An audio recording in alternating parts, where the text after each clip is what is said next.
Thank you very much. It's a real pleasure to be here. In fact, it's an honor. I'm wondering if, let me just make sure I've got this cooking. Okay.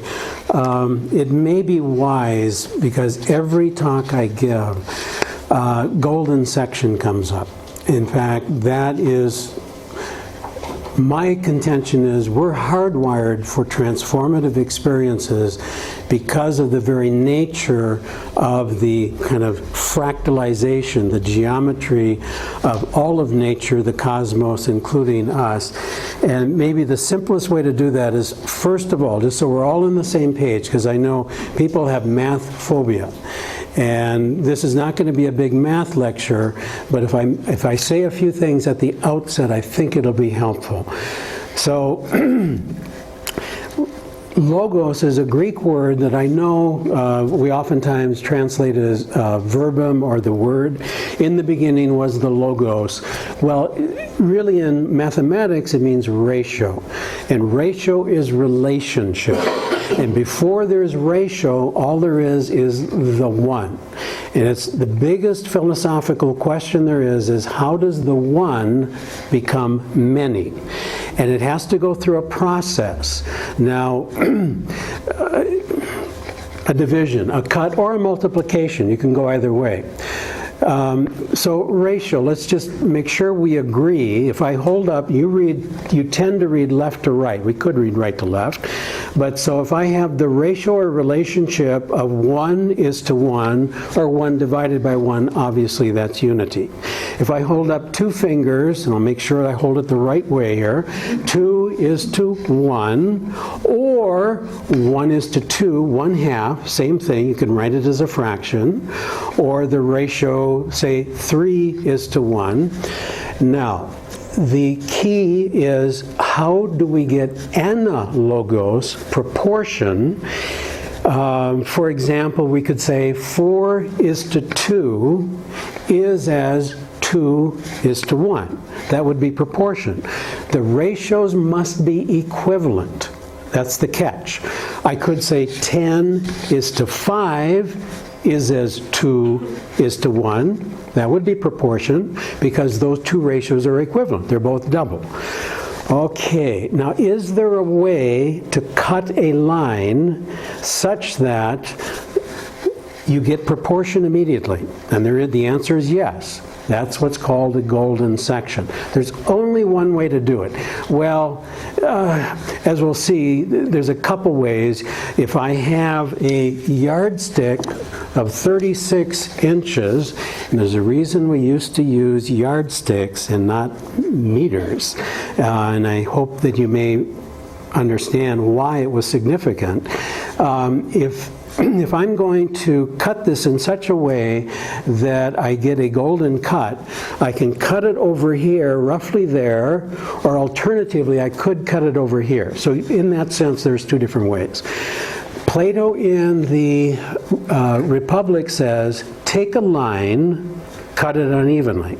Well, why a line? Why not just use numbers, simply pure numbers?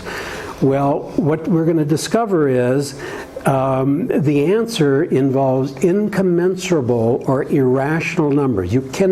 We could never write it out because it goes to infinity. Whereas geometrically you can do it, and you can do it accurately. So if I take this 36-inch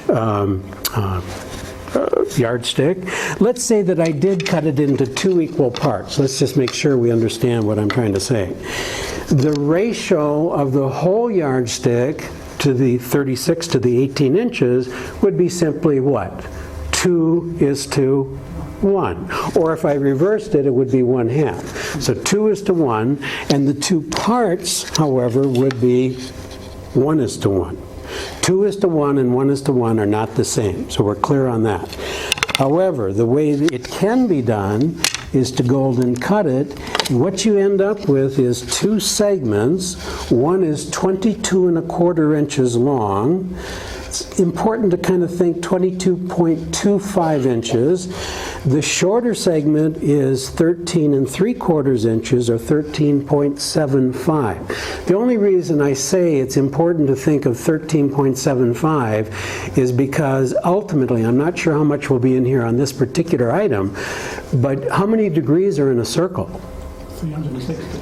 So whatever you golden cut a yardstick and you figure out these numbers, all you do is multiply it by 10, and it turns out there is an angle in nature.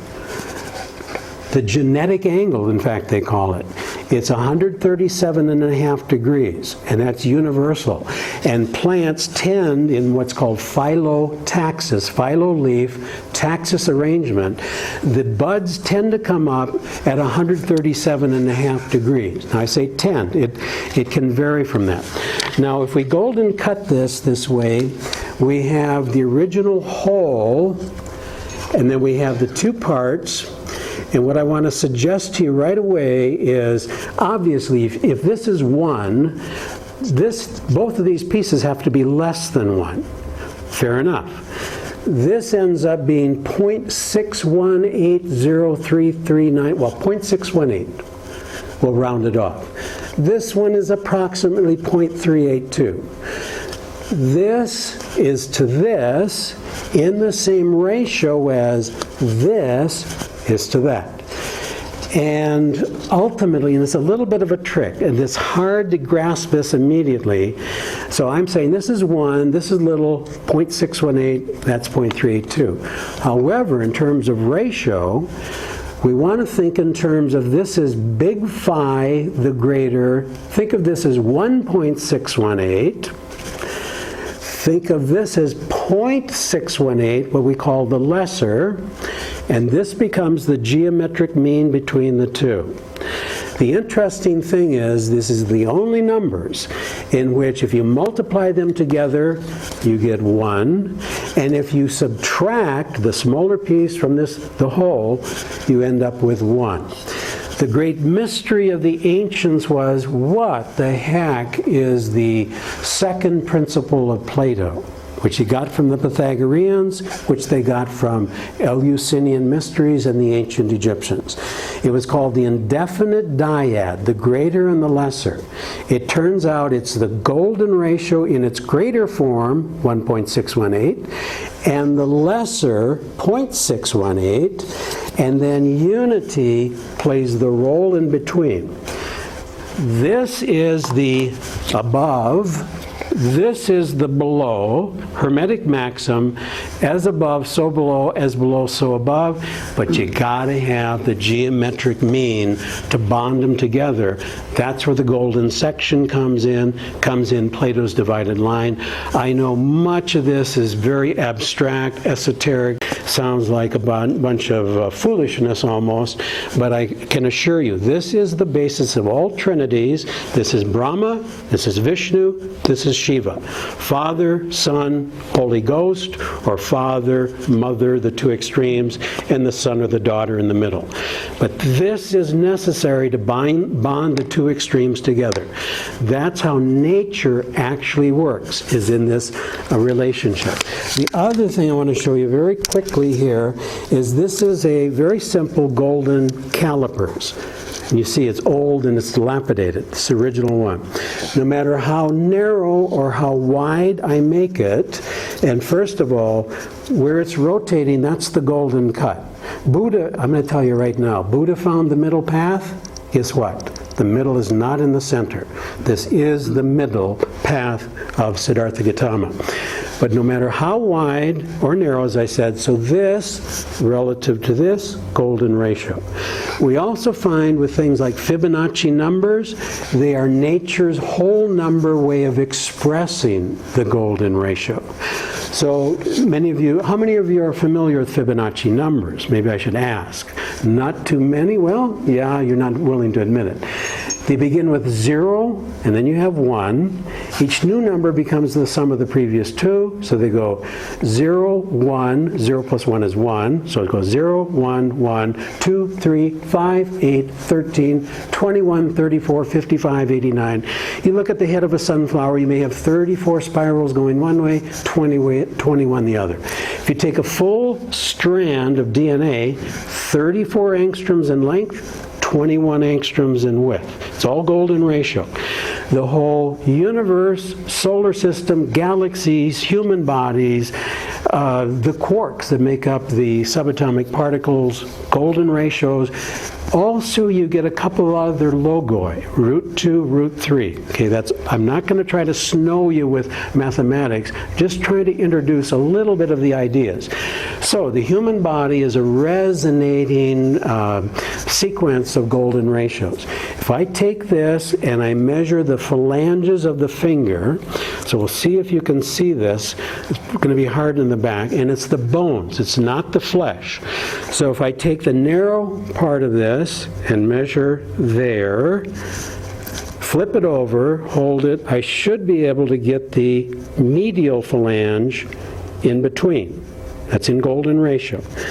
I flip it over, measure with the shorter end, maybe a little bit easier to do. Flip it over, and I should be able to get the proximal phalange, which is the sum of the previous two. So if tonight you're looking at any of this golden ratio business or golden section, just look at your finger. You know, the smaller portion would be the lesser, the proximal phalange would be the greater, and the medial phalange in between is the geometric mean that bonds it together. Basically what happens is the universe is constructed in such a way that it's through proportion that the above and the below, the immaterial, the intelligible realm of Plato is bonded together with the more physical, sensible world, and that's where the soul comes in. The soul becomes the intermediary with one foot up in the intelligible realm and 1 foot down in the sensible, or meaning sensory, visible realm. Okay, so tonight, out-of-body experiences, near-death experiences, and other transformative states of consciousness. Okay, so we begin with Hermes, Mercurius, Trismegistus, as above, so below. What is it about the universe that allows for transformation? Evidence, and I'm going to read some of these, and pretty much I'll read the whole thing. Other instances, I'll just highlight some of the things. Evidence abounds that in an NDE, near-death experience, one's self-identity undergoes transmutation or transformation, as if in an alchemical crucible forged into a greater, kinder, more empathic, sensitive, illumined identity.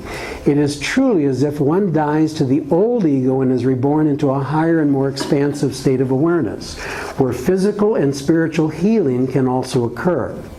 This transformed state of consciousness and corresponding enhanced energetic capacity has the uncanny ability to transform and heal others who come in direct or even indirect contact with the awakened individual. It's as if the NDEer has discovered or become the philosopher's stone. We've found, those of us who study near-death experiences quite a bit, we've found that people who are in the vicinity of someone who has had the experience, they also become somewhat transformed. But all you have to do is listen to an audio tape, a videotape, watch them on TV, you go into resonance or attunement, and it can transform you, change you dramatically.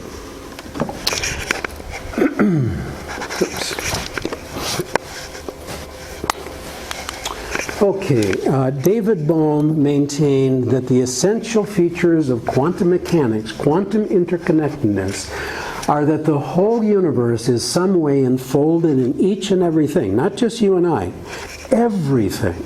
And yet you and I should be able to figure out how to employ it and use that. And that each thing in turn is enfolded into the whole. You see that in his undivided universe. And the question is raised, are you a hologram? You see on the cover of Scientific American here, quantum physics says the entire universe might be. And as you know, I'm sure you're aware of this, if you take a photograph of something, and let's say you photograph an apple, and you take and you put it on the copy machine, or you cut a piece of that, let's say part of the stem, and you put it on the copy machine and you blow it up, you're just going to get an enhanced, bigger view of that portion of the stem. Whereas if you have a hologram and you made out of laser light, you shatter it into 1 billion pieces, doesn't matter how many, and you get a tiniest little piece, put it on there, blow it up. If you have a way of enlarging it, what do you get? You get the entire apple. The whole is encoded into each of the parts. The Atman the universe is present in each of us. We just are unaware. And the whole thing is to wake up. When they asked Siddhartha Gautama, who the heck are you? Are you a god? Are you a man? You know what he answered? I'm awake. That's the difference. It's an awakening, transforming process. And the entire thing is fractal as well. The initial scission fractures and continues to fractalize all the way down into the smallest and all the way up. So it's self-similar. So if you take any little tiny piece here, blow it up, you find that it's similar. Now it's not exactly the same. Fractalization creates self-similarity, but not absolute identity. Now there are some philosophical underpinnings I want to start with here. In the beginning was the logos, ratio, relationship, primordial scission. This golden ratio has now been discovered as the underlying principle of symmetry at the heart of quantum mechanics, solving all of the most perplexing paradoxes, including the quark masses, wave-particle duality, dark energy, entanglement, non-locality. The universe is fractal, it's holographic, and I've already said all those things. It's the universal golden pattern, including its expressions through the Fibonacci numbers, allows for resonance, resonant connection, attunement, entrainment, identification with, you call it whatever you want, it's your deal. The Atman or the Atman Christ, the higher self, Buddha consciousness, oversoul, whatever it might be. DNA, microtubules, and your great Sir Roger Penrose and Stuart Hameroff are looking at the quantum computers in the neurons, not only of our brain, but in all the cells in our body, every mammal, every plant, every insect. These are universal. The entire universe is composed of living and aware beings. And these microtubules have at their tip, well, they're not only made up of 13 filaments, they spiral 8 one way, 5 the other. It's like picking up a pine cone. There is the secret of the universe in a pine cone, because you see the spirals going in opposite directions. And at the tips of the microtubules are these clathrons. Well, the clathrons are buckyballs. They're your football, with a pentagon surrounded by 5 hexagons. And if you, as we'll see, I don't need to tell you now, but if you take an edge of that, and if that's 1, you run across to the other side, it's exactly 3 golden ratios. Big phi times 3. Exactly. It's all resonance. And so Penrose raises a question in Shadows of the Mind when he says, why do Fibonacci numbers and microtubule structure? You know, another thing that happens is fascinating, and he mentions it. You get a double microtubule. Now, in your minds, you might say, okay, 13 filaments, double microtubule, probably 26. No, it's the next octave. It's the next Fibonacci number. 21 filaments, 13 spiraling one way, 8 spiraling the other. It's the same thing when you pick up pine cones, because some of them will have a total of maybe 13 spirals, 8 and 5, or you could have 5 and 3, or 3 and 2, and so forth. Non-locality is a fact, and where there's no time, one can relive an entire life. I put up 5 seconds because that's maybe more realistic for you, but there's no time. When there's no time, there's no space.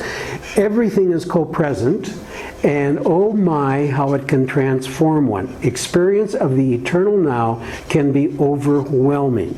My contention is that is what our goal is to go through states of transformation, ultimately entering into samadhi or cosmic consciousness. So in some of the material that I've worked with, here's my little golden section book. By the way, that came out in 2006. It's now in 9 languages. Today it's number 20 on Amazon in the history of mathematics. And I'm not bragging, I'm just telling you, these things lock in. If you come up with something that's significant and the scientists recognize you've got it, it's never going to go down from that. In fact, it was number 13 earlier in the week. It's number 7, I think, on the most wished for book. Desinia, which I also have a couple of copies here, not a lot, but again, you can get these on Amazon. I'm not trying to do a sales job here. I just want you to know what's here.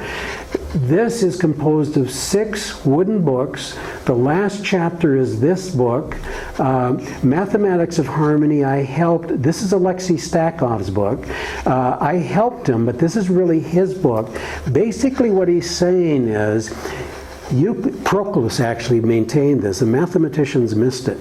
Euclid's elements, which go from point to line to plane to solid, in the 13th book, he compares the different solids. He begins with each proposition, almost all of them are beginning with cut a line in extreme and mean ratio. Extreme and mean ratio. Those are Euclid's buzzwords for the golden cut. What you then do is you compare the relationships of the Platonic solids, you go into resonance, you discover that that's how nature works. Physics is now overwhelmed with the fact that Plato was right about this. We're finding it in the periodic table of elements, we're finding it in all the genetics. I went through some of that stuff earlier today. We're not going to really go through it all tonight. My future book, Divine Proportion, The Mathematical Perfection of the Universe, is kind of on hold right now. Okay, sacred geometry, just a few words about it. In the beginning was the Logos, John chapter 1, verse 1. In the beginning was the ratio. The one divides in what's called, the ancient Egyptians called it the primordial scission, like a scissors, the first cut. So if you have a pentagram, which is probably the most sacred of all symbols, if you take that line there, that point right there, golden cuts it. So that whole line is to the longer segment in the same ratio, golden ratio, as the longer segment is to the shorter segment. Not only that, the shorter segment is in golden ratio to the little baby bear there, the little segment. It's all resonating golden ratios throughout. And of course, when you connect up the points, you have a pentagon. The pentagon is the face of a dodecahedron. That's what was forbidden to reveal. Because to reveal the structure of a dodecahedron, you have to be able to show the golden section. And that was absolutely forbidden. In fact, one Pythagorean tried doing that, Hippasus, and they put him in a boat out to sea. They killed him. The same with the Eleusinian mysteries. I guarantee you, same with near-death experiences. People are getting these incredible bits and pieces of information, but back in the mystery schools, you had to keep your mouth shut. That's why it's very difficult to decode what was going on in those mysteries. These, by the way, are all entheogenic substances that for some people who take sacred substances, they trigger these experiences. I'm not promoting that, I'm just letting you know. Okay, so in the Gospel of Thomas, we have a hint here from Jesus. By discovering the underlying geometric ratio, the mean between the extremes, one can alchemically reconcile the opposites, the complements. And it's always collapsing the complements together. So basically, here's what he says. When you make the two become one, and when you make the outside and the inside and the upper like the lower, then you will enter the kingdom of of heaven. That was in answer to the question when the disciples presumably asked him, when will we see the kingdom of heaven? So again, in the Republic, Plato says, take a line, cut it unevenly. Again, there's only one way to cut it simply, so that the whole is to the longer as the longer is to the shorter. You could do it like this as well. Now, I prefer to use this if in terms I'm talking about the canons of proportion. Head up here, feet down here, there's the navel. I have measured students for 30 years now to get their height relative to the navel position. Most people are Fibonacci approximations to the golden ratio. Most people, irrespective of length of height, are 5 units, 3 units from the floor to the navel, 2 units to the top of the head. Most people. Some are 8, 5, 3. Some are even Lucas. No time really to go into Lucas tonight, but 7, 4, 3 is quite common. Those are approximations. So the first or primordial scission, here we have it, big phi, the greater, little phi. Now I've already taken, instead of this being 1, I've embedded what the Neoplatonists taught the Christians. The Father, which is originally the 1, embeds itself in the Son. And the Son plays the intermediate role. Or this is Brahma, Vishnu, Shiva. Father, Son, Holy Spirit, or however you want to look at it. And so this is equal to 1.618, etc. This is the 0.618, etc. And then unity becomes the bond between the other two. So here's how it works. The whole line is to the upper segment as it is to the lower, as the world of Plato's forms are to his mathematicals, as everyday objects, people and horses and trees, are to the artifacts that we create. This is the bottom of the cave. Most of the time this is all distorted through political parties who distort the truth, advertising, all the garbage. We get stuck in the cave watching the shadows, but when illumination occurs, one comes up out of the cave, the prisoner is freed, sees the fire here, comes out, and then realizes what's going on, comes back down to teach, but also to beautify the world in architecture, music, geometry, painting, and so forth. Just so you know, this is Plato's divided line. Here's the big cut, lower visible world, upper intelligible world. Everyday objects, again, forms, and then these are what would be called mathematicals. They're the same as the forms, but the forms are singular. Mathematicals, there are many, because they're infused into this down here. Usually I take and show you an image where we fold these two together. Here's where the mathematicals are infused into this world. These worlds are the same. So it's really, the greater is to 1 is as 1 is to the lesser, but these collapse and it becomes a trinity. Greater is to 1 is to lesser. But I didn't do that tonight on here. Okay, so here's your triune nature. Here's the indefinite dyad, which was the great mystery of philosophy of the ancients. What did Plato mean by the indefinite dyad? You have to look at the fragments of Aristotle to really find that Plato had this second principle. But then you can find it in the dialogues, but you have to kind of decode it. Another thing Plato did is you realize the dialogues are on scrolls. They're not books with pages like we have. What he did is he embedded the divided line at the golden section of the scroll for those who are able to figure it out. Okay, enough on that. What did I do here? Okay, and this is what I was doing earlier with the golden ratios of the phalanges, but the entire body. As you see, you can keep going with it as well. And furthermore, if you take your pine cones and your pineapples, you see up above here, this particular pine cone has 13 spirals going around that way, and then 8 in the opposite direction. 13 is to 8, 1.625, a little bit more than 1.618, but that's what happens. All of these ratios, beginning with 1 and 2, You have the 1 in the dyad, and then right away, 3 divided by 2, 1.5. In fact, here's your perfect musical fifth, 5:3. That's the structure of the Ark of the Covenant, which is 2 1/2 cubits by 1 1/2 cubits and 1 1/2. 1/2 goes into 2 1/2 5 times, goes into 1 1/2 3 times, and that's also the usual proportions I see with human beings. Actually, then the smaller parts would be 3:2, and you'd have the 1.5. And then notice what happens. 8:5, 1.6, a little bit less, and it goes back and forth, collapsing into the limit. And this is teleological. This is the end. It's as if the universe is constructed in a way that everything is being drawn towards the divine, and that's why we call this the divine proportion. Here again are your Fibonacci numbers. You take any one of them, divide by its adjacent smaller number, you get an approximation to the greater. Likewise, if you take the smaller and divide by the larger, an approximation to the lesser. So transformation. Peak experiences are an existential event which dramatically transform our consciousness, but it also transforms our paradigm, our worldview, the way we look at the world.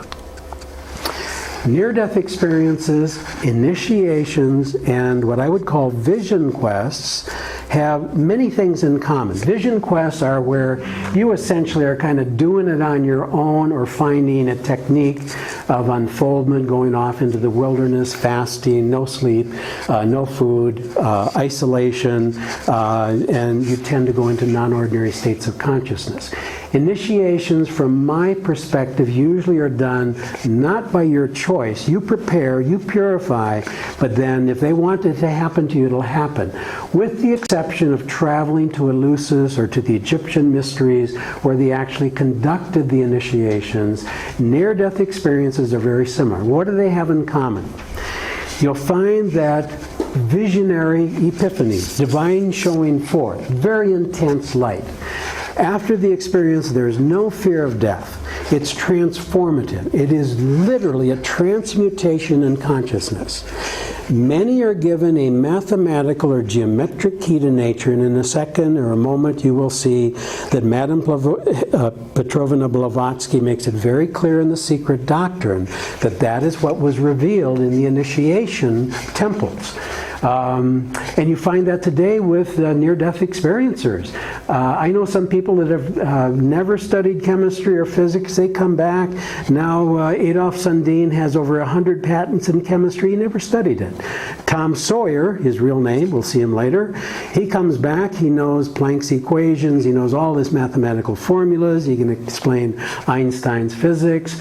I can tell you from About in the Rainforest, after which I wrote the Golden Section. I was taken out of my body, and I was showing how the golden section, in fact, works throughout nature. Basically kind of knew it because I've been studying it, but it sure as heck gave me the confidence to write that golden section book, and it was out at 7 months later, after the Bout in the Rainforest. And I'll tell you another thing. I was awake for 19 days straight without any sleep whatsoever. I could not come back into this reality completely. It was so overwhelming. Actually, it was 23 days, but on the 20th and 21st day, I conked out for about 45 minutes an hour. So, and as I've told people, it drove my wife batty, you know, because I was up all night partying. Well, not partying, doing work, doing research, of course. But it's an incredible experience. Another thing that is commonly found is that the non-dominant right hemisphere seems to be the housing for not only spiritual experiences, or when someone comes back from a near-death experience, they can tell by the blood flow in the right temporal lobe or the electrical activity that it's been switched on. There are dormant parts of the brain, and particularly the non-dominant hemisphere is the one that really gets cooking when you're having having these spiritual experiences, I suspect that's where the daemon, the higher self, the inner guide, Socrates' daemon, is functioning. Now, for most of us, I believe that withdraws at incarnation. It's always present in times of tragedy, trauma, torture, extreme states of effort that comes back and can communicate with you and even show you glimpses of the future, and non-locally. Another thing that's interesting, the blind see. I will show you a stela from Eleusis from the 5th century BCE of the blind man Eucrates, who had been blind since birth, who saw during the initiation ceremony. Of course, when he's back in the body, he's not seen.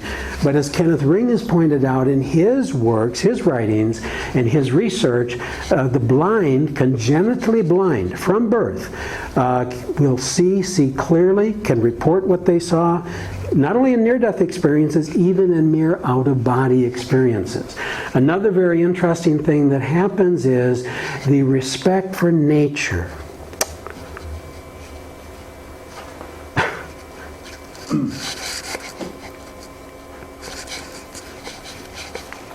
In all of these,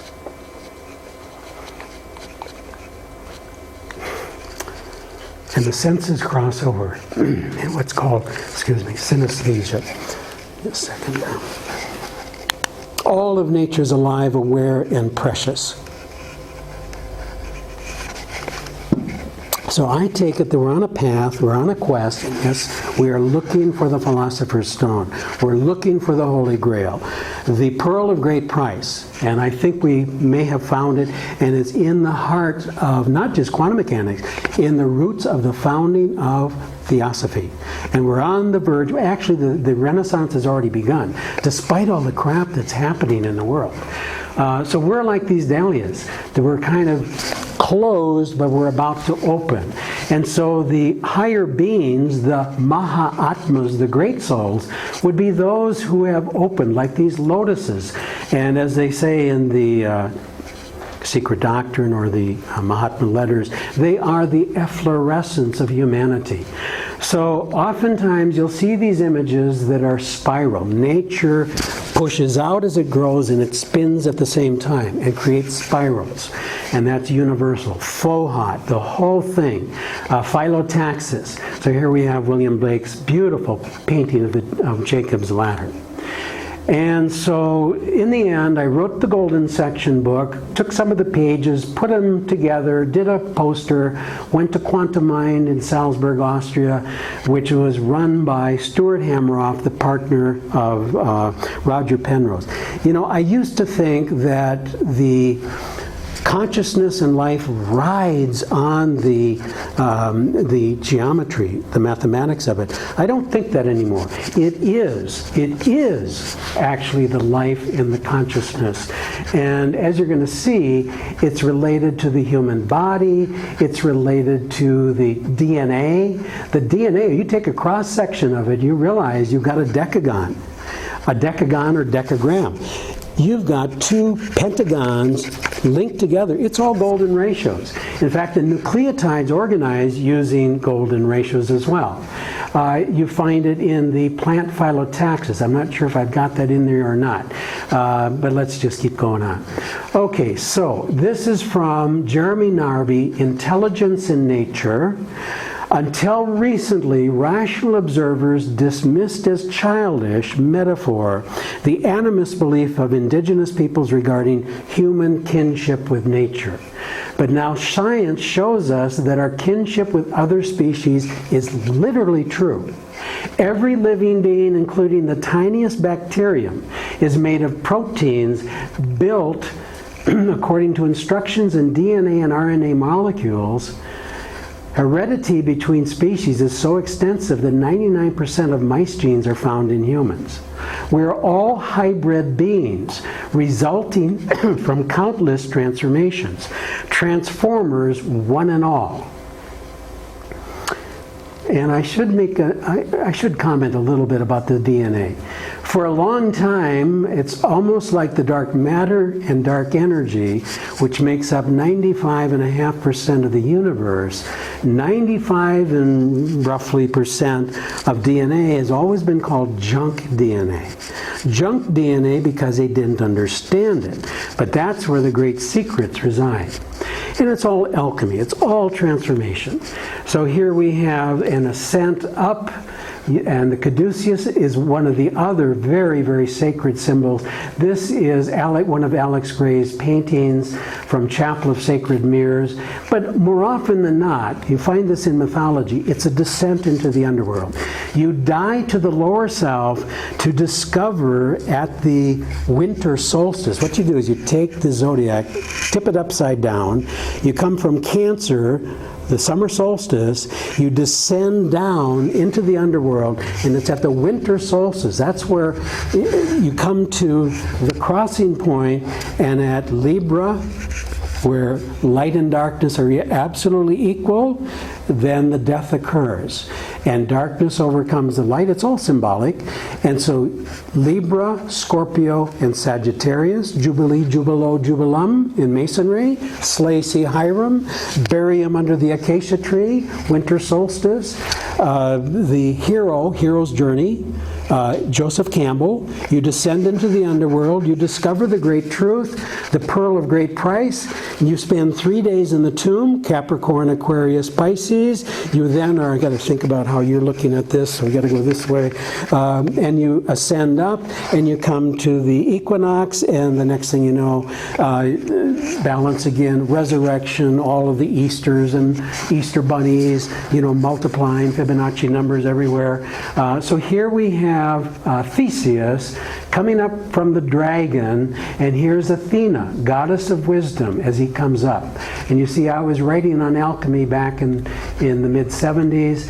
Now, if you look at alchemical texts, I used to study when I was younger. I'd come and I'd work with Douglas Baker, and I'd come to the British Museum, and the library was over there, and I would study all the alchemical texts I could. And one of the things I noticed was, if you look at the imagery, the secrets are actually in the images as well. So here from Kuhnroth's amphitheater of eternal wisdom, you see the musical instruments, you see all the chemistry as well, and then you see the individual over here at his altar, and then the next thing you do is you go in and you look closely. What's he looking at on the altar here? Pentagram, you got a cube, you got an equilateral triangle. It's debatable exactly what's going on there, but it's all the sacred geometry. Or in another alchemical text, you put Christ usually inside a Vesica Pisces, which is the equivalent of that hexagram there. And I actually had sound of this, but I do. Hey.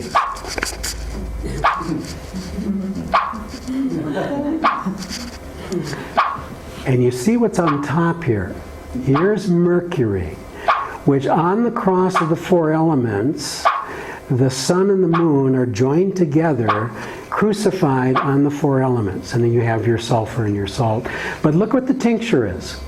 So here you have your hexagram. This is the square root of 3. By the way, if you take this rectangle here, that's 1. That's root 3 across the top. It's a root 3 here. You take any equilateral triangle, bisect it. So it's one of the sacred ratios. But here is your golden section in the tincture itself. And so you have the symbolism here. Here again, you will find up at the summit, you'll find Mercury here. Here you are joining together the opposites. So again, just like in the Gospel of Thomas, it's the joining of the opposites, and it's through Hermes, the divine Hermes or Mercury, that the process occurs. On the one side, this is from Manly Palmer Hall's Secret Teachings of All Ages, a wonderful book that I know many of you are quite well aware of. And here's your dual individual individual here, joining together the sun and the moon, the masculine, feminine, and so forth. You find the same thing with the Huichol Indians. They do have a sacrament. They do take the peyote. They go into these non-ordinary states of consciousness, come out of it, and they have the deepest spiritual experiences. And you'll see here's the shamans. They also like the little deer. For them is very sacred. Anytime you have deer, anytime you have antlers, anytime you have bears that go into hibernation, there's kind of a feminine, a moon-like rebirthing. Here are the eagles, here's the sun, here's the moon, and so forth. Actually, when I was in Detroit, traveling with Douglas Baker, I was studying an early edition of his Diary of an Alchemist. I stayed up very, very late. I had, and I'm not going to tell you about the experience, but I'll tell you I had, at that time, the biggest spiritual experience certainly I've ever had. And again, it's the union of the opposites into the one. And here is Alex Gray again with Bodhisattva. And you see the chakras. He's a really great visionary artist. And then Lame Deer, Seeker of Visions. I did some sweats up in South Dakota with the offshoot of these particular Lakota Sioux. And then the Hyros Gamos, it's the sacred marriage. This is another way of looking at it, again from Manly Palmer Hall. The Kundalini comes up the spinal column into the head region, and the sacred marriage occurs, and the pineal gland is like the phallus or the spear of Longinus, or whatever you want to look at it like, and then the pituitary acts as the Holy Grail, and the phallus is stuck into the vagina, or alternatively the spear into the Grail. You'll find really good imagery in some of the Manly Palmer Hall works.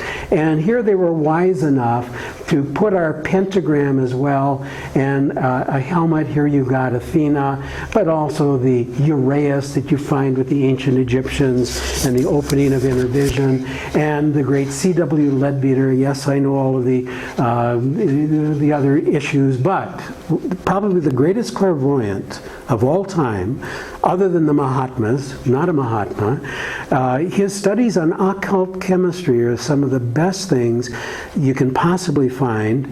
If you're not familiar with Stephen Phillips, who's pushing this further now, who's a Theosophist, who also is very deeply into the Sri Yantra,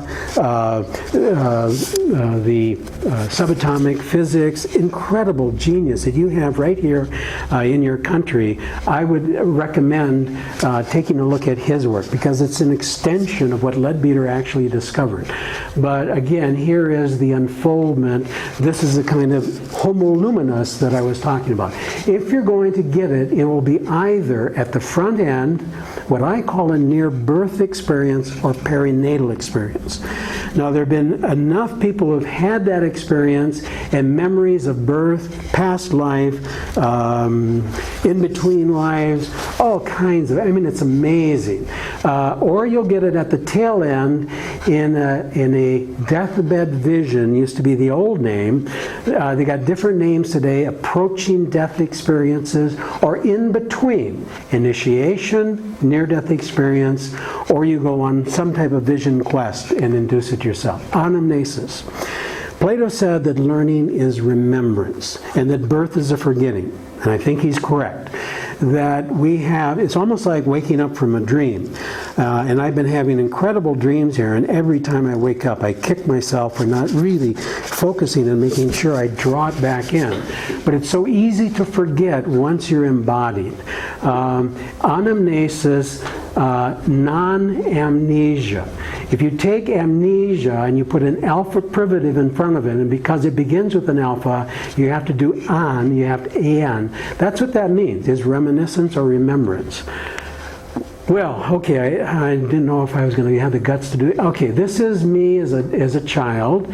This is my brother Ted. Kathy, Nancy hasn't shown up. When I was taken home from the hospital, I did have an advantage, and I'll admit it to you, so I'm going to tell you now.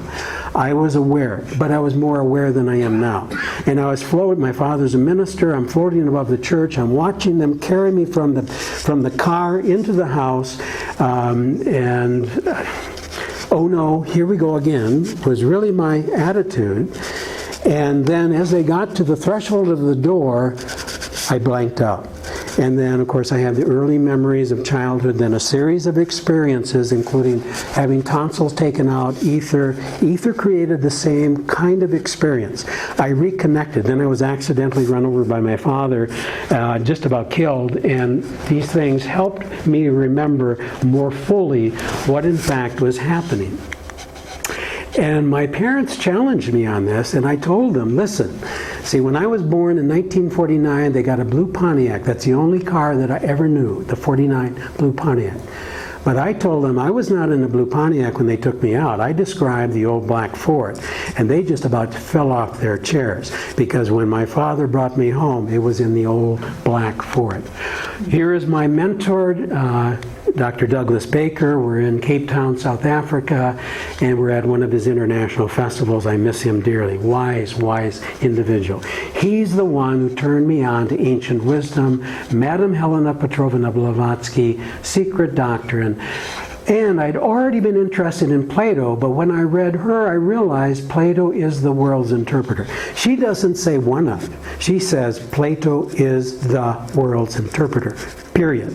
I took her seriously. She also said the ideas of both Pythagoras and Plato were identical with ours. Key to Theosophy, page 96. Plato is a Pythagorean. My ultimate dissertation that I did at the University of Florida was titled The Pythagorean Plato, that was one component, to prove he was a Pythagorean, and the golden section, lay that stuff out, a study in abductive inference. There's not just deduction and induction. There is a creative hypothesis logic that was used in the academy. Plato was not the big mathematician. He was the one who would present the problems to the members of the academy, and they would have to abduct, climb the ladder. It's actually dialectic. It's what really dialectic's all about. And you come up out of the cave into these higher hypotheses until you, bingo, you have your spiritual experience, you see the whole thing, and then you see how the thing works. Okay, enough on that. So I, very early on, you see that in, again, really the same period, I started publishing these monographs back in '75. Plato's Occult Doctrine. That's the year I graduated from the University of Minnesota and then came to England to study. I was here for 2 years, as I said, at Berkeley. Plato's Occult Doctrine. Isn't it interesting? As I look at this, we used to be able to use that word. It became demonized by the fundamentalists. Now it's almost like you can't even use the word esoteric. They just they go bonkers. And I was also then looking at Platonic aesthetics. And it's interesting, the canons of proportion have been encoded by Polyclitus, who was the great, great thinker on this. Unfortunately, we only have fragments, but some of those fragments, you can kind of start putting it together. It's all golden ratio. But he apparently encoded it into his spear bearer, the Doryphorus. Unfortunately, that was melted down by the zealots of love. It was a big bronze statue, but it is fortunate we have these marble copies, which are obviously, Roman marbles aren't what the classical Greeks, Hellenic Greeks were doing. Nevertheless, you can, by studying that sculpture, of course you just study the human body. Man, know thyself. That's what that's all about. You come to know yourself, you know the universe, because you are it in miniature. But that is a beautiful way of encoding it. Plato's initiatory knowledge of the ratios and proportional symmetry that Blavatsky was talking about, attained in the mysteries, was preserved thankfully by Vitruvius, who, as she says, gave to posterity the rules of construction of the Grecian temples to the immortal gods, who was himself an initiate and can only be studied esoterically. Secret Doctrine, Volume 1, the 1888 edition, page 209. So I took it seriously, but my brother was kind of a mentor when it came to the aesthetics of the body. But I took Plato seriously. Mind, body, you get them right. He was Mr. Minnesota. In fact, he was the strongest man in the world. At the age of 18, he came home and read in Strength and Health that the world record in the two-arm curl was such and such. He went out in the garage, picked up the barbell, loaded it up, and exceeded that record. Now, I want to tell you something about what Plato said about the eyes. The eyes exude, they don't just take energy in. You can tell right away the intensity of that man. Mr. Minnesota, Mr. Minneapolis, etc. Well, I followed him and then into teenage Mr. America. I tied for second, was third. But the important part of all of this is, in terms of this, is that I not only learned how to discipline the mind, learned how to relax, started to have out-of-body experiences as a result, but then when I went into the rainforest and did very intense yoga, power yoga, call it what you like, I would not have been able to withstand the energies that are involved in transformation if I had not prepared the body. So little did I know that all that stuff I was doing with the body was really preparation. Initiation at Eleusis. My favorite location in Athens. As soon as I get to Athens, I get picked up. That's the first place I go. Thrice blessed are those mortals who see these mysteries before departing to Hades, for they alone have true life there. All the rest are beset with evil. There's something about awakening while you're alive, either through initiation, vision, quest, whatever it might be, ceremonies like this. Here you have Persephone, who represents the soul, and you have the kykeon, the drink, you have the barley, and of course this is the basis of the Eucharist, ultimately. But their stuff was the real McCoy. It was not kind of a placebo substitute. Now, what typically happens at ruins, and it's unfortunate these are in disrepair, even though it's the most sacred site that I know of in Greece. Here's a church. They typically will build, and it's a nice church. I'm not belittling the church. But this was the sacred site where up to 4,000 people would be initiated simultaneously. None of them opened their mouths. Plato did, got in trouble, but you read the stelas, you read the grave markers, you read the poems, you can start to put it together. Here's the telesterion. They would go down, it's the descent down into the underworld. They go into the telesterion, have their experiences. We think that they probably had a vision of Persephone. We don't know for certain, but something happened where there was an epiphany in which it transformed them. Here is Triptolemus. He's naked. He's the initiate, about to enter in the piglet in the background, and here I've got one in the foreground. Again, I just cannot stand sacrifice of animals in any form or killing for sport. But they would use this as a surrogate for the death of the lower self, and they would sacrifice these little piglets, which are very intelligent, by the way. And here is Persephone and Demeter, and he's about to go in. And here he is, and here's the Kernos vessel in which the kykeon would be consumed. Now, let's get this straight. I don't go around. I don't think people really should be using entheogens. You got to be very careful. They are not recreational. They are very powerful. If you're not prepared, they bring everything to the surface. So if you're not purified, you don't want to go that route. Very few people, do I think, should be doing that kind of stuff. But that's what they would do at Eleusis. They would prepare all year. They would focus. It's all set and setting. Your intentional set, your focus, either you're going to go for healing or connect with a dead loved one or wisdom. Those are really the three basics. And the setting, a spiritual setting. That's the problem with any kind of abuse, recreational abuse of any substances, or thinking that it's just a little deal. It is not. And so here you see the sacred substance being poured, and then the barley. Now, we don't know exactly what was in. We do know from some of the studies by Olsen, Ruck, and Hoffman, and others, that were certain things, maybe the ergot and the barley. I study the plants, and I study the stellas, and I can tell you they had a cocktail that they put things together. But this is very significant.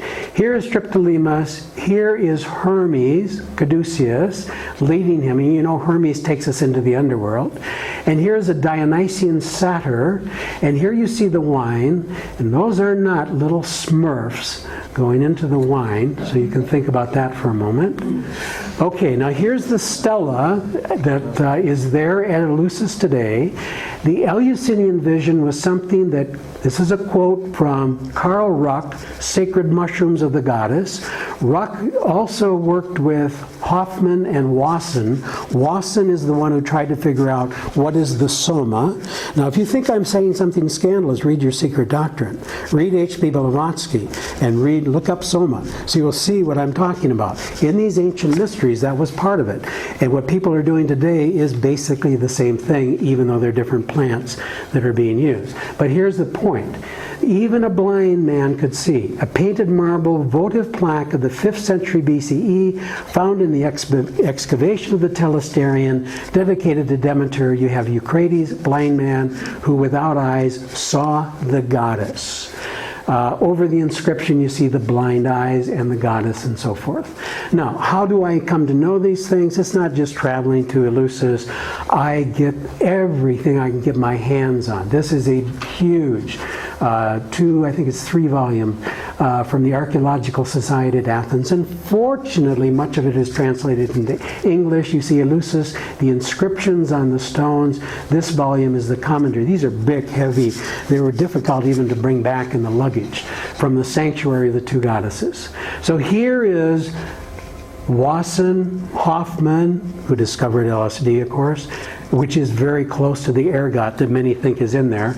And then Karl Ruck, he's the classicist, Road to Eleusis, unveiling the secrets of the mysteries and so forth. My friend Houston Smith, another one of my mentors, who by the way did the preface to my new book, Divine Proportion. If my book turns out to be as good as his preface, I guarantee you it'll be a bestseller. No, it truly. When I studied with him at Berkeley for a summer for 8 weeks, I got in between these two guys. You see the smiles. I think I cracked a joke. I said I felt like a caduceus with these two serpents coming up the side. You see there Ram Dass and Houston Smith. And of course, Houston Smith is a big defender of the rights, the religious significance of entheogenic plants and chemicals, cleansing the doors of perception. And then while I was with him, I wrote Plato and the Divine Proportion, Ascent to the First Principles. Now, Nature's Most Effective Snare. This is from Time Life Books. Back in the 1970s or 80s or maybe even earlier. And it is the most effective snare, but you see there are some problems here. Now, I left some of the slides out, and what the scientists were doing is they're giving the fly various types of chemicals. And some of them didn't have a very good effect on the web. And I'll show you some examples.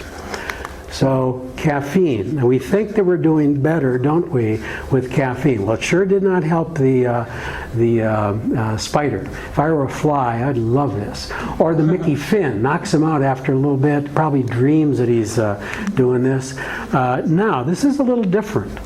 Normal web, entheogen.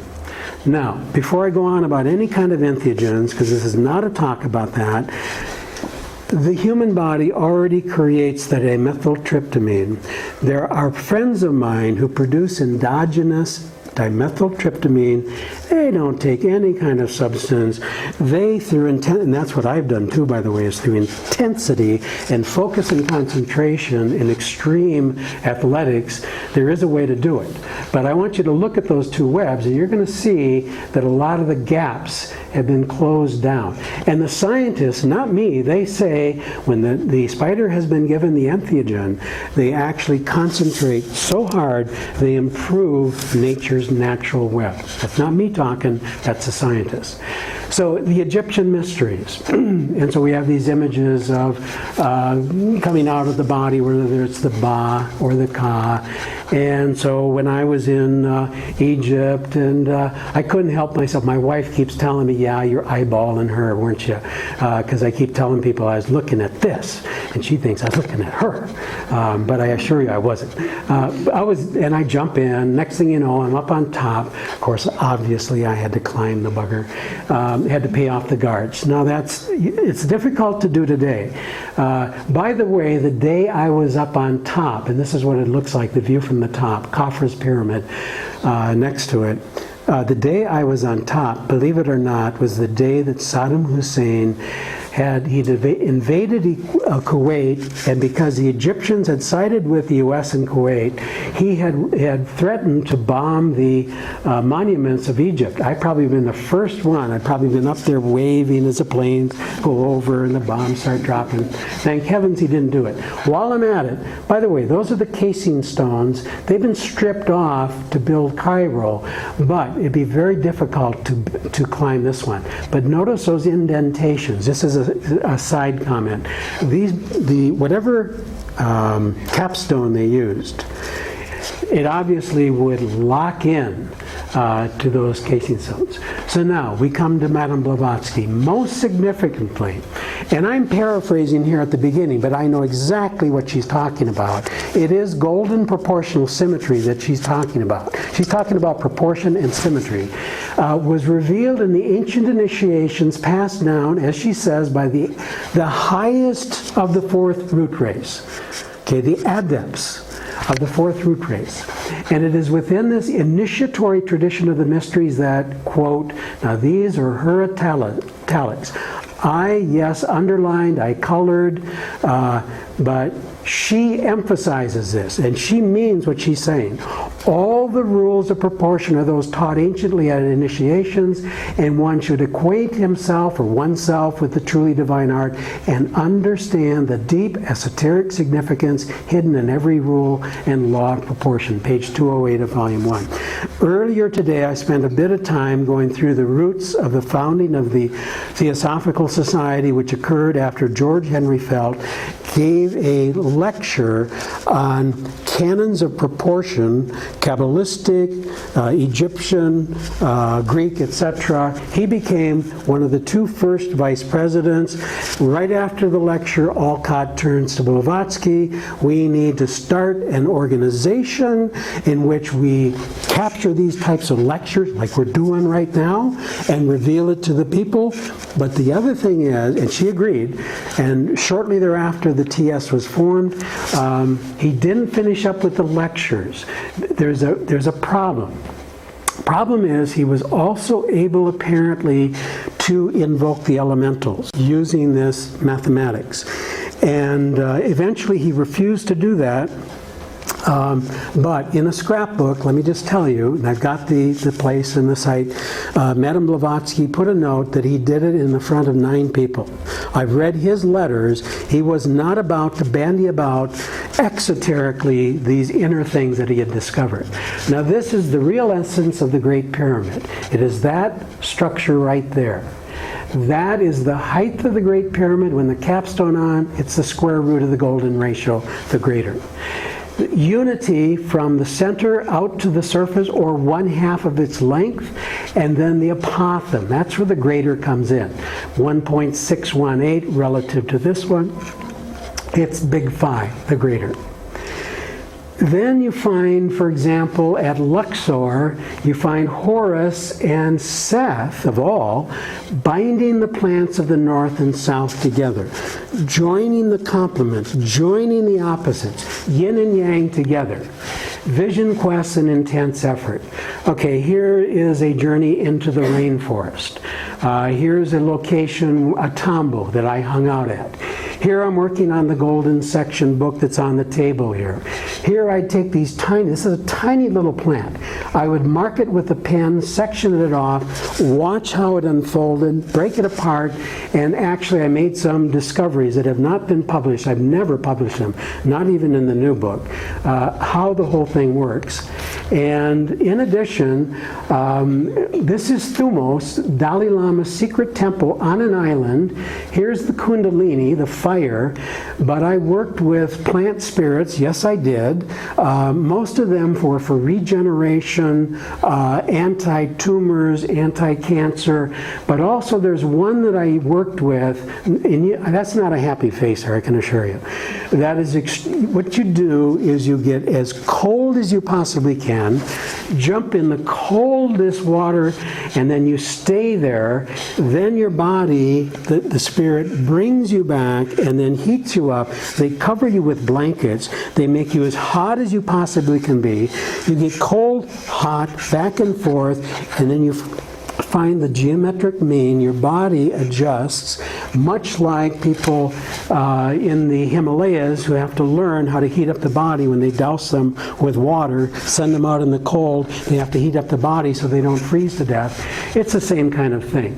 And well, from my experiences, it's real interesting. If you look at the various initiations, this is the Dionysian Mysteries. This is from, I think that one is from the explosion, Mount Vesuvius. What am I thinking of? What's the name that's escaping me? Where they preserved all of Pompeii. This is, I believe, from one of the sacred mystery schools in Pompeii. You see the initiate rides on the back of either a leopard or here we see Shiva typically is going to be on the rug of a big cat. Shamans in Egypt. Here I'm in King Tut's tomb. This is a priest in the tomb. They wear the sacred pelt. Here the Huichol Indians, when they come out of their spiritual experiences, they'll do both sacred geometry and jaguar heads. And these are little beads that they put, and they make these incredible images. Sometimes I'll use yarn. Here's Narasimha, the fourth incarnation of Vishnu, the lion man. And then here's my cat Maya, who thinks he's a big cat, so I have to throw Maya in. And here's later on, when I was in Florida, they got a hold of my face because they knew I was having experiences with the big cats. And so I thought they were going to do a jaguar of the body, but they just did the head anyway. And it's all spiritual union, like the caduceus, as you see. And I've been collecting this artwork now. We're going to put on a big exhibit at the Appleton, this multi-million-dollar museum. When I retire, we've been getting it all set up, and I have some priceless Pablo Amaringos. I got 9 originals, and then all of his students. Many beautiful. This is just one of many. But then there's also the extreme sports. Now here, Wim Hof did a marathon above the Arctic Circle, barefoot and in shorts. That's it. Climbed Mount Kilimanjaro, shorts, no oxygen. Has the world's record for sitting in cold water. Another really good book, Bone Games, is a little paperback. Extreme Sports, Shamanism, Zen, and the Search for Transcendence by Rob Schultheis. So there are ways through sports, through athletics, through yoga, but intense determination, focus, qigong, etc., you can do it. Now there are accidental, not just the near-death experiences, which I'm getting to in the next portion, but you find people get a knock on the head, recent Scientific American, accidental genius, especially if there's damage to the left frontal temporal lobe. Savant-like skills exposed in normal people by purposely suppressing the left frontal lobe. So here's another thing they're now doing with big magnets, purposefully shutting down this overactive analytic part of us, and which in turn opens up the part that is involved in spiritual experiences, near-death experiences, and oops, I did it again, so forth. So near-death experiences. Through the ages, sacred initiations of the greatest order demanded a death, seldom physical. They required a death of the ego. What time did we start tonight? We started at 6. Okay, we're going to go then. So we got to go fairly quickly, but we can do it. Olaf Sundin died during a tonsillectomy, was shown the mathematics of nature, what he called my cosmic gift. He now holds over 100 chemical patents. You find that in Transformed by the Light by Melvin Morse. They changed his character. He went from being an average student who now used theories he had learned on the other side to explain the work of Einstein. Tom Sawyer, I mentioned earlier. Sawyer found himself writing a string of numbers and symbols, found out that these were the equations of Max Planck. It was like a short course in nuclear physics, but why and how did a person just with a high school education get such information? Very important question. Was it from the light? And one of your fellows of the Royal Society, the famous Sir William Barrett, wrote Deathbed Visions. I won't read all of these out, but it's very similar to what Raymond Moody has more recently written in Glimpses of Eternity, where people are sharing in the near-death experience of their loved ones, sometimes seeing them come out of the body, but also sometimes riding up with them through the tunnel. And also, just like here, visions seen by the dying of persons unknown by them to be dead, and so forth. I don't have time to go through that. Beyond the Light, excellent book. George Rodani, one of my favorites, experienced bubbles, like balls of molecules, atoms, round, moving, dividing into parts, eternal light, making cells, all moving in spirals. Damien Brinkley, struck by lightning, he said that as he went up the tunnel, before even he was moving, the tunnel was spiraling. What actually had seemed chaotic actually had symmetry. Here's Kenneth Ring with the mind sight, near-death and out-of-body experiences in the blind. Very similar to the Eleusinian Mysteries.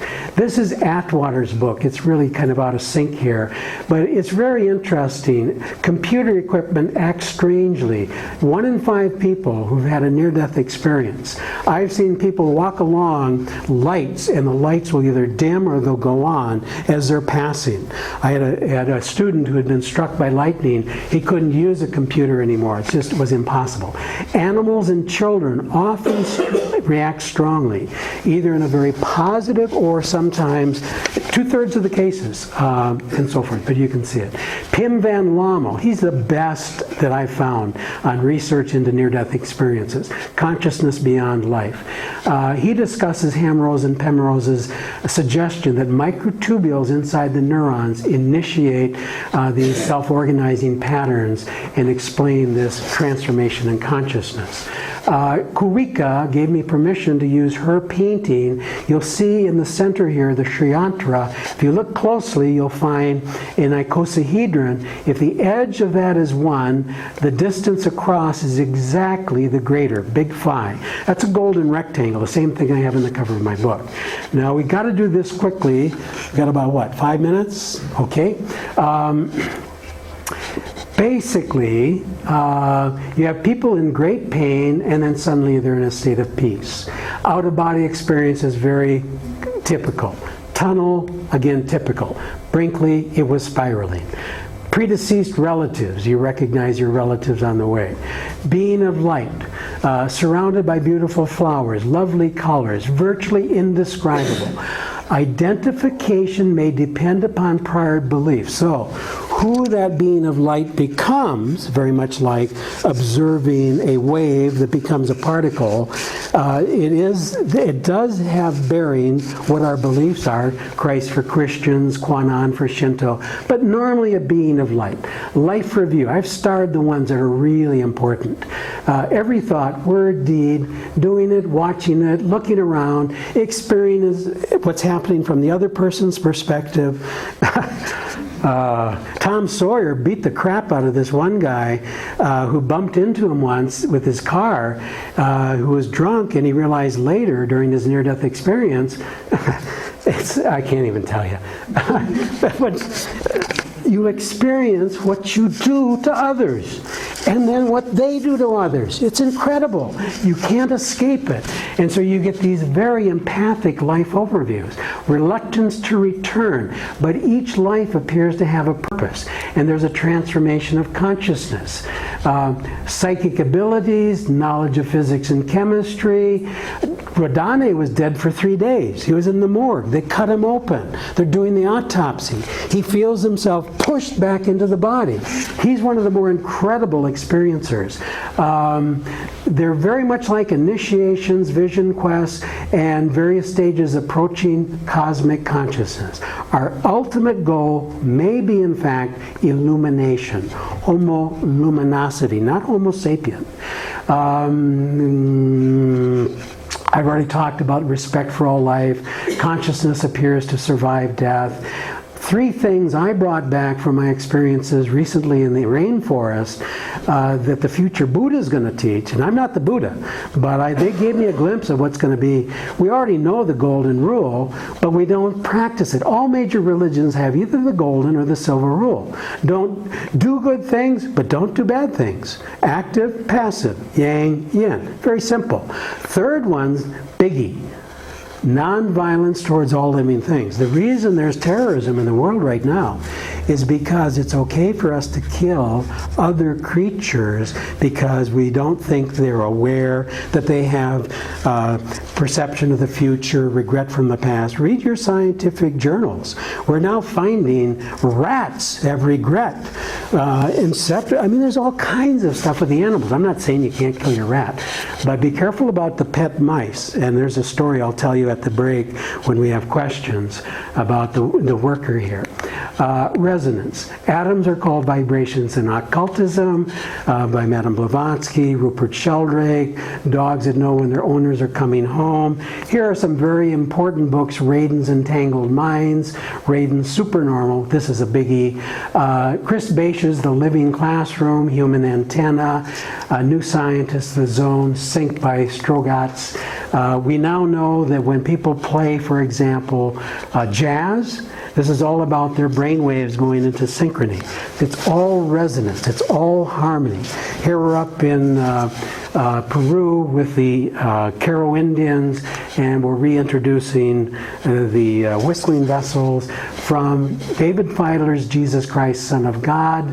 Notice here, if you translate using Greek the names of Hermes, the lyre, and Apollo, and combinations of them, they are literally equivalent to the values of the piano scale and overtones, and here they are. These are all functions of root 2. Remember, root 2, root 3, golden mean, those are the 3 biggies. Bottom of a tin can, resonating at different frequencies. This is actually a series of photographs that I was able to get access to of the first holograms ever produced in Dennis Gabor's laboratory. And when you have cathedrals, Wells is my favorite, Chartres, you have the potential for transformation. Very interesting. I don't know if she's here tonight, Janet Lee, but she was asking about 440 hertz.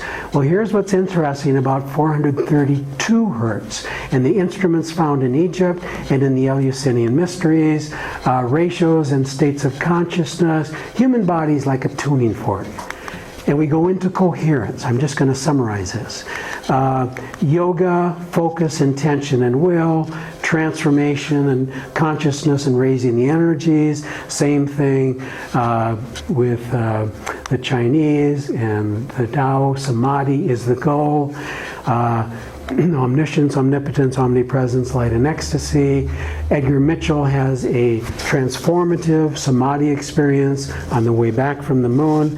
When I lectured with him, I'm just pointing out that he talked about frontiers of consciousness studies back in 2005. I'm tooting the same tune. It's all resonance, and your identity changes. You die to the old self, and you transform into the new self. Even Edgar Mitchell is seeing the relevance of these microtubules in brain tissue and in the search for the quantum computation. And that's where it's at. These are the microtubules at the tips of the clathrons at the tips of the microtubules. As he says, religious and mystical experiences is bringing non-local information up into the level of awareness through resonances from the zero-point field. Mystical experience, coherence in the brain, is a kind of non-local resonance. Non-locality is a reality. And one goes into samadhi and there's a loss of the sense of self.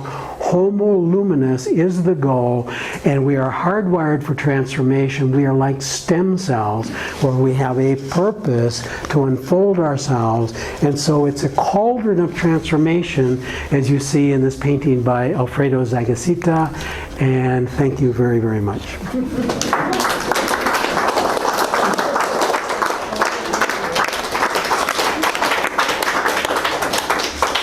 Do we do questions? Oh, okay. Who's got questions? What is it about geometric knowledge that makes it so dangerous that you deserve death if you reveal it? Nowadays, it becomes a little bit more obvious. I'll give you an example. One of my friends went to Los Alamos to try to teach them how to work together, and he took along these Platonic and Archimedean solids. And he had developed a way they fold into and out of each other. And he heard this big gasp come from these scientists who work on big nuclear weapons and so forth.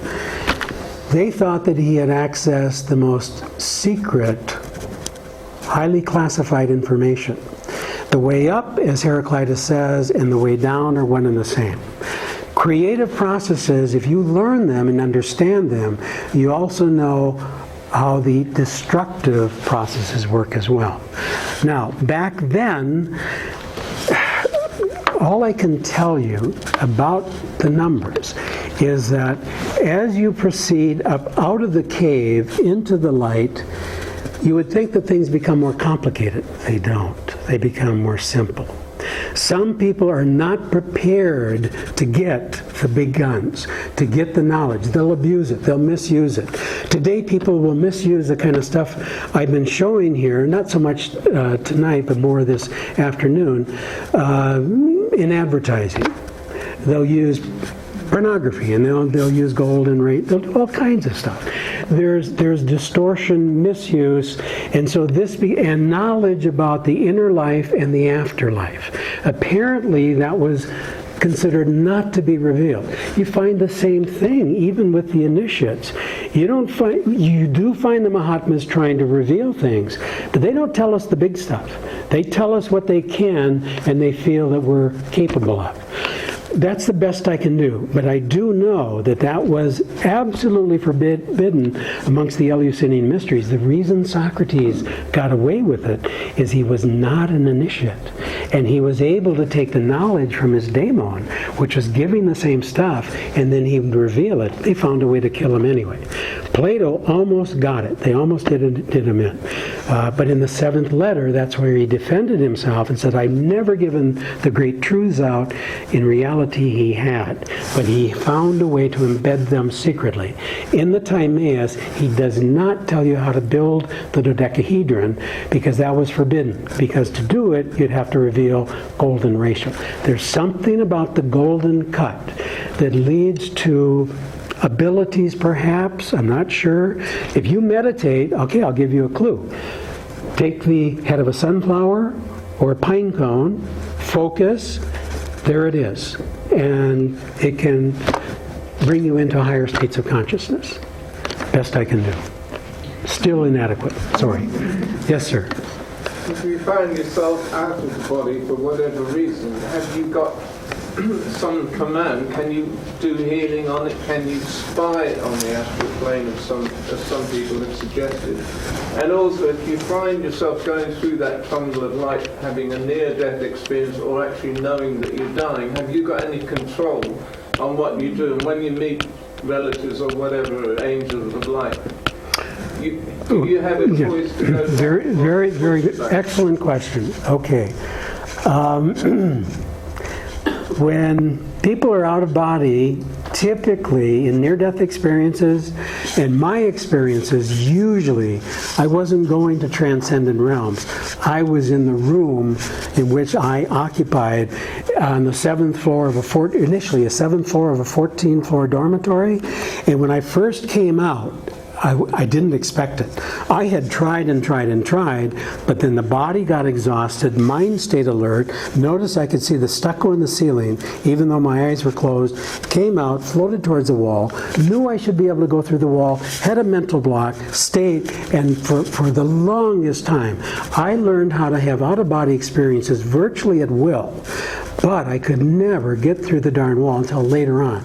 But yes, ultimately you get to learn to navigate those 19 days, let's say, 23 stretches it, but when I was still in the rainforest for 5 days, not sleeping there, I was in an in-between state, having out-of-body experience. I was being taught how to navigate. You can navigate, but usually it's like astral projection. You have to have in your mind a target that you can visualize, that you can go to.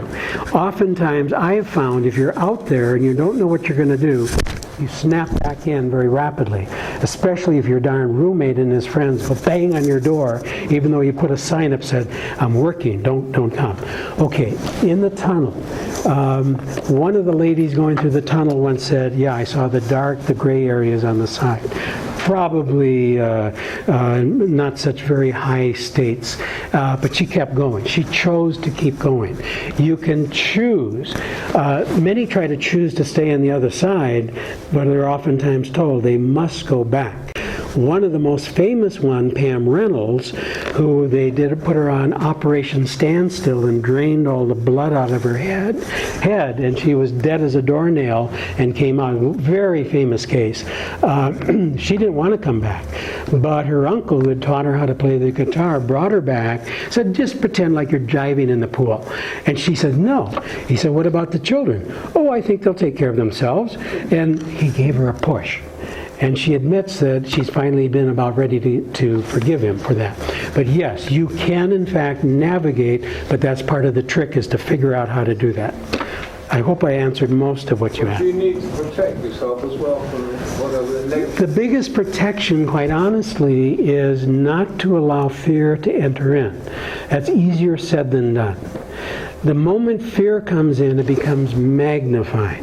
Just like people, Leadbeater said this, or people who abuse drugs, and you get maybe deterioration of sheaths, and people have delirium tremens, and you focus on something, and the boogeyman's coming in, and your energy feeds it, and it gets, so you got to be very careful in the astral in terms of fear. And so one way to do that maybe is to build a body of light, confidence, but if you're going to do it, you must do it with confidence. If you go out there in a state of fear, you'll have problems. Yep. Yes, sir. Oh, I should let you do that. What's your view on comparing lucid dreams with out-of-body experiences in terms of techniques for spiritual development? Very, very close. I even have a machine. I haven't used it. It's one of the last ones they produced, where you get into rapid eye movement and a little light will alert you without waking you up. Now, let me ask a question then. How many of you have had an experience where you're in a dream and you're aware enough that you're falling or being chased, and you don't want to be caught, you don't want to hit the ground, you stop the dream and wake up? How many have had that experience? Okay, I think more of you, let's say about 40% raise their hands. I find usually that in audiences at least 70% have become alert in the dream state. They become aware sufficiently. Lucid dreaming, where you can stay asleep and you can direct your dream, so to speak, is very, very close.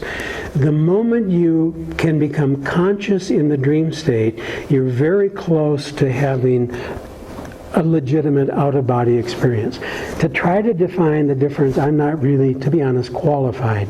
You know, I really haven't worked on lucid dreaming. I wish that I had. But it's the conscious awareness that is common to both of those, I think. Now, there are out-of-body experiences where you are taken, and you're taken by a higher being. That's a whole different story. And you are taken very gently up into the higher regions. Most of my out-of-body experiences since I had that fight the first time have been a little bit more hectic than that. The one in the jungle was incredible. I was taken out by a higher being. I can't say it was God or whatever, but it was definitely a being much greater than me. Yeah.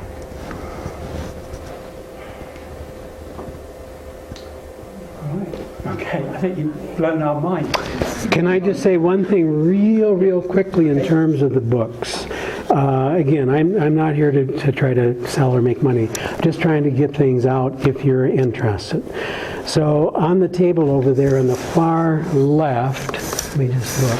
So that's the Xena. Now you can get these things on Amazon. You don't have to buy these things from me, but that's 15 pounds. Thank heavens they mark it on the back so they can't jack the price up. Fantastic, and that's 6 wooden books packaged together for a pretty reasonable price. The 6th chapter is my book, Golden Section. It includes symmetry, Celtic patterns, Islamic design, perspective, maybe one other. It's like quadrivium, if you've seen the quadrivium.